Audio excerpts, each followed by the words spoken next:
Hello everyone. We are going live. Let me add our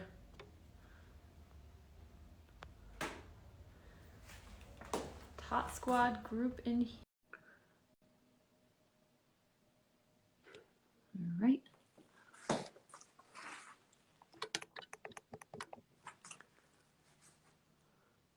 Hey everybody, I'm just waiting for Tot Squad to join and then we'll get started. And just so everyone knows, today we are going to be talking all things sleep and travel. And I'm so excited to chat about this because I know this is a really big topic for a lot of new and expecting parents, and just even seasoned parents need help with travel and sleep with their kids. So let me see if I can get them added. Tot Squad joined. Okay.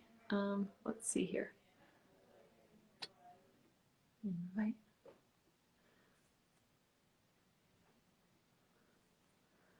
All right.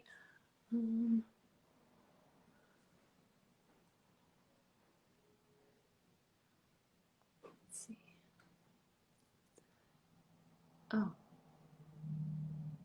Okay. Let me try one more time.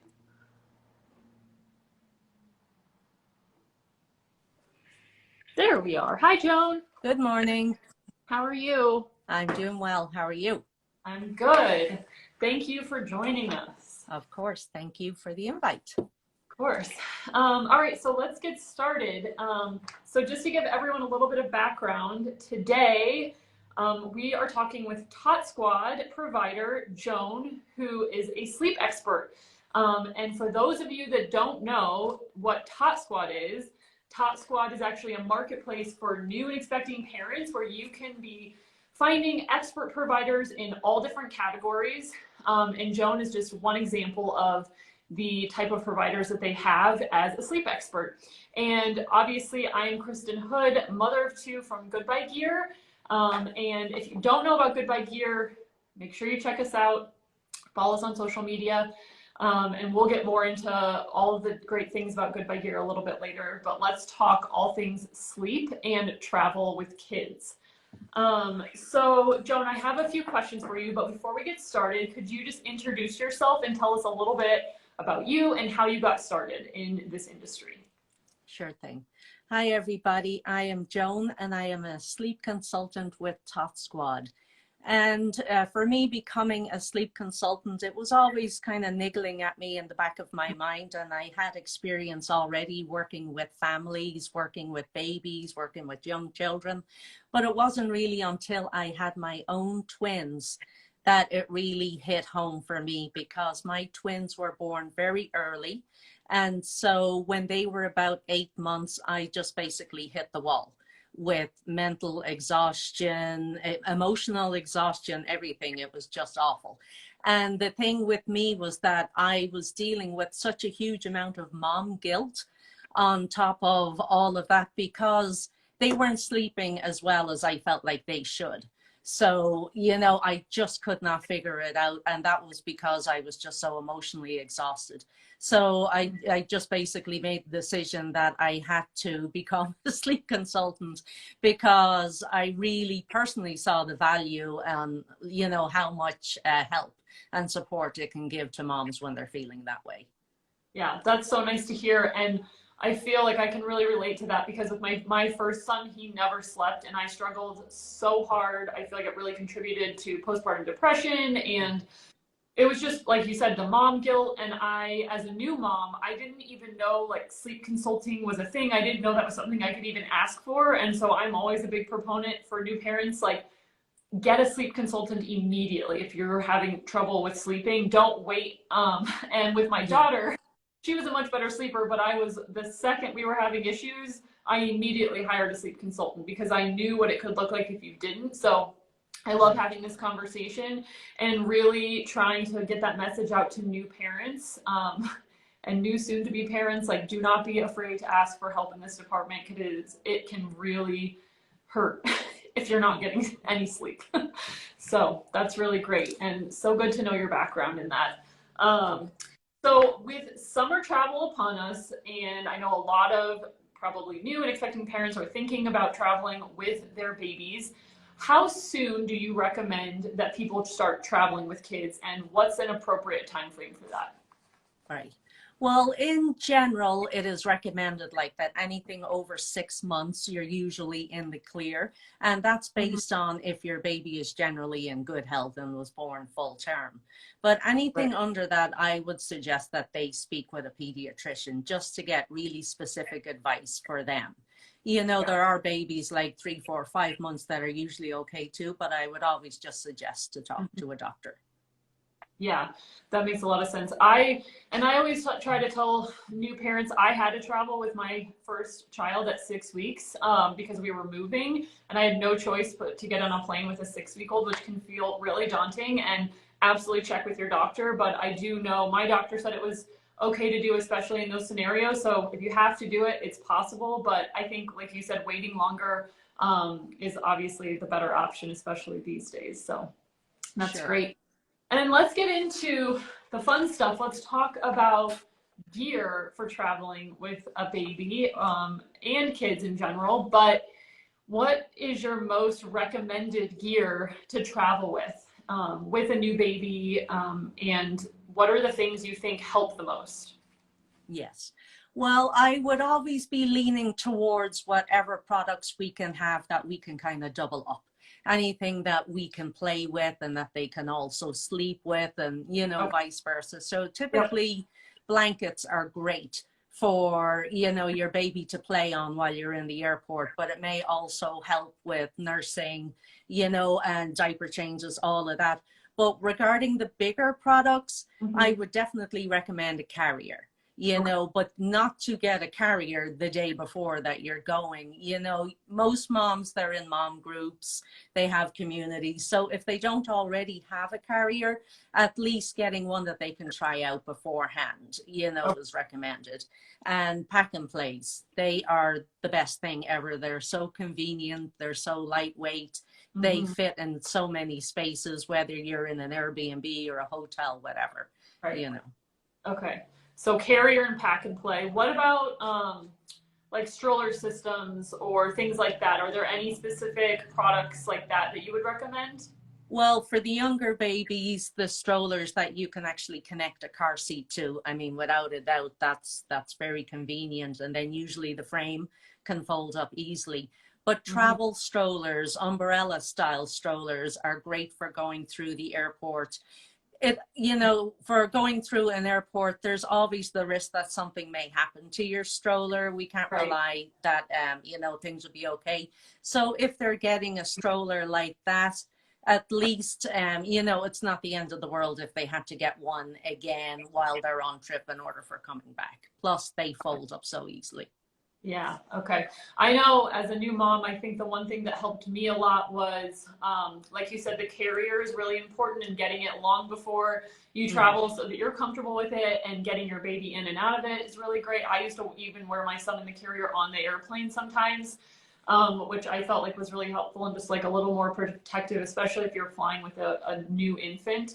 And then I know having that like stroller travel system where it's the car seat that clicks into the stroller base is also so helpful. And I know there are some car seats in some airlines that allow you to bring your car seat on the airplane. So if you want to buy your child a seat, that's always another good option. But I think those definitely helped me as well. And like you said, the pack and play is so great to bring with you. You can check those too if you're flying, which is really nice. But I will say, make sure, like you said with the carrier, make sure you set it up at home once before you travel, because pack and plays can be confusing to set up. And I have definitely been that mom in a hotel with a screaming child trying to set up a pack and play, and I'm like, how does this thing work? Ah! So for all the new parents out there, make sure you test your gear before you go. Yes, and that's the thing. They are convenient to put together, but if you're sleep deprived or if you're stressed, that's a whole other ballgame. Yeah, it's like it's easy once you've done it once, but doing it the first time with a baby crying is Yes. no fun at all. So that's really good to know. And so when new parents are thinking about traveling and their baby's going to be sleeping in a new environment, do you have any tips for them on how they can prepare their child to sleep in this new environment or to sleep in a pack and play before, like when they're used to maybe sleeping in a bassinet at home or a crib? Yes, like anything regarding sleep and anything regarding basically the temperament of your child, that I would try to do as much as possible beforehand with practice. You know, there are some babies you can just put them down anywhere and they sleep no problem. But usually, like a baby over 6 months or so, they're going to be aware that they're in a new situation and they may not adapt to that too well. So if you can practice at least putting them in the pack and play beforehand, that would be great. If it came to it that they cannot do that, at least if you're in a hotel and you allow them to hang out in the crib before it's nap time or bedtime, that would help them too, because I think too many people just think of sleep only. And if you're putting down your child, you know, when they're already tired, it's probably not going to go too well. So they need to have that time just to familiarize themselves with these new products. And when it comes to like little transitional objects like stuffed toys, lovey blankets, sheets, you know, swaddle blankets, anything like that, they are easily packed. And once your baby has things like that, it does help them with this transition. Okay, so that's really good. So bring things they're familiar with and maybe test it out at home a few times before you go to make sure, or once you get there, make sure they're comfortable in that environment before you try putting them down to sleep. So that's very helpful. And then as far as tips for maintaining a sleep schedule while traveling, where do you fall on that and what do you recommend for parents? Yeah, there is a rule out there basically saying 80-20, because when you are on vacation, I mean, as a mom, are we really on vacation? But at the same time, you want to have a good time. I'm caring about mom here. You don't want to be so strict to a schedule that it's just overwhelming, and especially if you're thinking about time zones and stuff. But if you focus your attention more so on a routine, on a pattern, I think that can help, because you know, if your baby is feeding and then napping and then playing and, you know, vice versa, once that kind of structure you have to the day, that can help more so than doing something at 1 p.m. and 3 p.m. And then also, you know, more than likely on the day of travel, your baby, your child, they're not going to sleep as well as they should. So just try and make up for that by having an earlier bedtime. Or if you are having a day that is really busy with family members or visiting places, try and schedule it that the next day is going to be mellow. So whatever they kind of lose out on one day or night, that you can kind of make up for the next day. Okay. That's very helpful. I love the idea of keeping with a bit of a routine. I know as a new mom, I was because my son never slept, I was just so worried about missing any sleep that when we would travel, I felt like I became so rigid and I didn't really have any fun because I was constantly thinking, okay, we have to go do this or do that. And then I have to be back for this nap because if he doesn't nap and then he's not going to sleep at night, and I just would like spiral. And I learned my lesson. And so the next time around with my second, I was much more relaxed, which I felt like helped her to also go with the flow a lot more, realizing that, yeah, like we're on a long flight and she didn't sleep because she was excited and, you know, but it's okay. And like you said, plan for a calmer day or an earlier bedtime. And just know that if they miss sleep, it's not the end of the world. And, you know, if you're the lucky one and you have a baby that will sleep anywhere, that's amazing. I did not have that. So I can really feel for those parents who put a lot of weight on sleep because it can feel like it's your sanity. Yes, yeah. The way I'm looking at it now too is, you know, for most of us, we haven't been able to travel for the past, 2 years. And like, if you have a baby, a little toddler, you know, who knows if they've gotten to see family, family that have lived far away. So if anything, try and turn that, overwhelm into exciting. And, in the grand scheme of things, the travel, more than likely it's one day. and the benefit of it, completely outweighs all that. And look at it as a good thing more so than not. And I think we all have our turn where we're traveling one day and our child is crying, and, you got to do what you got to do just to kind of help get through that. But you Yeah. do. And, any lack of sleep, you're going to make up for it then afterwards. Yeah. Are there any other, I know like a lot of questions that I get from my mom friends or just generally are, no, so many people now use places like Airbnb. So they're traveling, they're not going to hotels all the time. I feel like hotels, have like, they're going to have blackout blinds. They're going to have, like, Yeah. the space that you need, all that kind of stuff. Are there any other little sleep items or gear that you recommend for families to bring along to support maybe like a long-term trip? Or like traveling where they might be like in a noisy city or anything like that?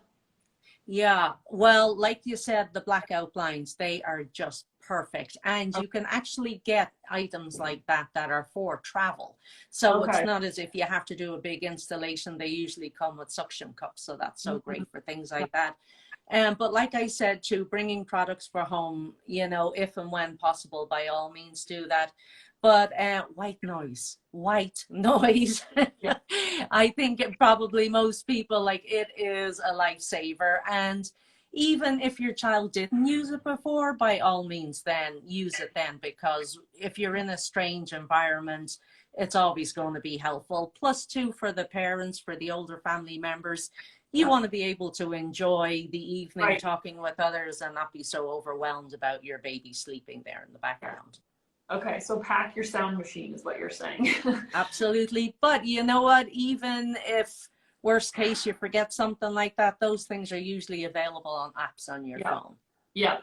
The other thing I was going to mention that I know you had mentioned in the blog that we did together, is that people can also rent gear sometimes. So if you're in a crunch and and you're traveling somewhere and you can't get you can't purchase all of these items, that you can also rent gear in many cities, and that can also be really helpful.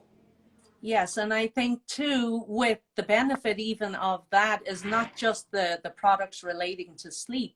If you have an older baby toddler, a lot of those companies, they often have toys, activity centers, things like Right. that that Mm-hmm. are great. And when you have a little one and they're seeing something for the first time, that's a whole new ball game again. So they really have a good time trying out something new. And even for the travel aspect, if you stock up on toys that they haven't seen before, or little Mm-hmm. activity books and stuff like that for your Yeah. toddler, again, anything that helps you to just get through, it's going to be a good thing.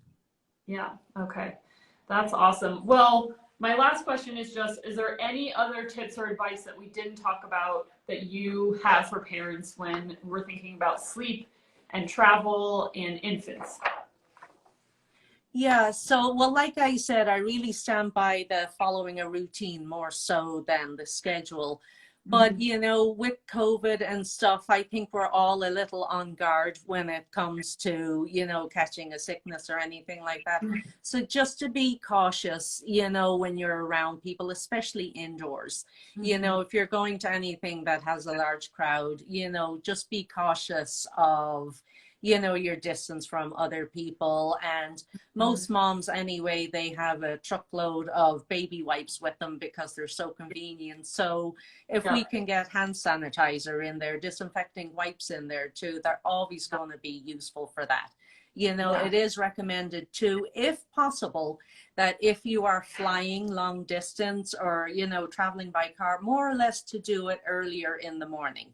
Because if your child has slept relatively well the night before, things Mm-hmm. may go that bit smoother. Plus, Okay. when they get to the location, we don't want that to be at dinner time or bedtime. We always want to have that time to acclimate. Right. Okay. That is really good point.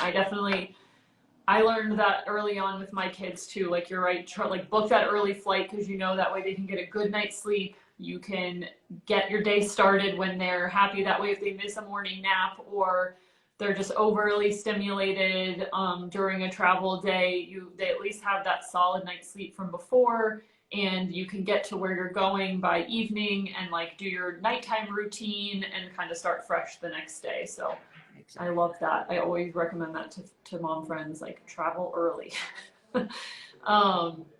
And that's great. Another thing I know, like a lot of my friends nowadays, I think with infants, it's so nice to like you said, get a carrier so that I think like with the germs and all that, it's like people will less likely trying to come and like touch your baby or see your baby if it's in a carrier on you, and you can keep them a little bit more protected, which is always great too. So that's awesome.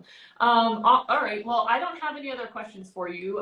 So I want to make sure that we leave our listeners with all the information. So I want everyone to make sure if you're looking for sleep gear and you need products, check out goodbuygear.com. And you can follow us on social media as well. You can find pack and plays. You can find sound machines, swaddles, carriers, basically all the gear that you need for your baby at amazing prices. We sell open box, new and gently used items. So lots of different price points at GoodBuy Gear. And absolutely, when you're looking for a provider or an expert, check out Tot Squad. They have so many great providers that cover all of the different categories for new parents and existing parents. So I definitely recommend checking them out. And Joan, they can also find you on Tot Squad as a provider. And then you also have your own business called Sleepy Time Support as well. So you can always find Joan at her own personal business. And Joan, do you have anything else you want to leave us with? Well, you can also find me too on social media. And just to finish it off there, I think when it comes to the whole sleep aspect of it too, you know, there's so much information out there as to, you know, nearly for everything that's out there to do this, there's also somebody else saying to not do that, you know. So at least when you're working with a consultant, you know, it is the information that is specific to you, to your child, because even if your friend down the street had a child the same age, it's not the same home, it's not the same family dynamic. You know, all of those things actually do come into place when you're working with a sleep expert. I could not agree with that more. Absolutely. I think, like you said, I had so many friends that had babies the same age, and I would ask for advice, and it's like all babies are different, all families are different, all lifestyle and environments are different, and having an expert who knows you and your family and your baby specifically is just life-changing and so helpful. So I absolutely agree with that. I think all parents need a sleep expert. Yeah. I still need one, and my kids are even right. You know, 3 and 5 now. So, well, thank you so much for joining us. This was amazing and so helpful. We're so thrilled to partner with Tot Squad on these conversations to help new and expecting parents. So we will hopefully talk to you again another time soon. I'd love that. Thank you. Thanks, Joan. Bye. All righty. Take care.